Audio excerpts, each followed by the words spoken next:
પહોંચે નહીં, કેમ કે આપણા કર્મ શું ખોટા થયા ને એ જ ખબર નથી. કર્મ શું થયા, ભૂલ સુધારી. હવે તમે વિચાર કરો, તમે કોઈ વ્યક્તિને નડ્યા હોય, તકલીફ દીધી હોય, તો તમે ભગવાનની માફી માંગો એ હાલે? એની જ માગવી પડે ને. કઈ ખોટું કર્યું હોય, ભગવાન કે ને આ જન્મમાં તમારાથી બાળપણથી જે થયું હોય ને એ બધું મને સંભળાવો. આપણે ક્યાં બોલવું છે બધા સામે સંભળાવવું છે? સંભળાવો તો અડધો ભાર તો હળવો થઈ જાય, પછી આગળ આપણને શક્તિ મળે. જેટલી ભૂલો થઈ હોય બધી સ્વીકાર કરવી પડે, સાચા બનવું પડે.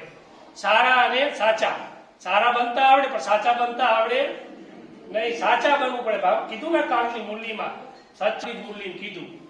એટલી દિલની સફાઈ હશે ને સચ્ચાઈ, ભગવાન આ તો રાખવી પડે ને, એટલી મદદ આપણને મળશે. આ છેલ્લામાં છેલ્લું ઠેકાણું કહેવાય. આપણે હારા નસીબે કે જલ્દી જાગી ગયા. દુઃખ તકલીફ ઘેરાઈ જાય, નાજુક સમય આવી જાય, બીમારીઓ તૂટી પડે, એવા ટાઈમે યાદ આવે ભગવાન? નો આવે. અત્યારે આપણે પહેલા જાગી ગયા કહેવાય.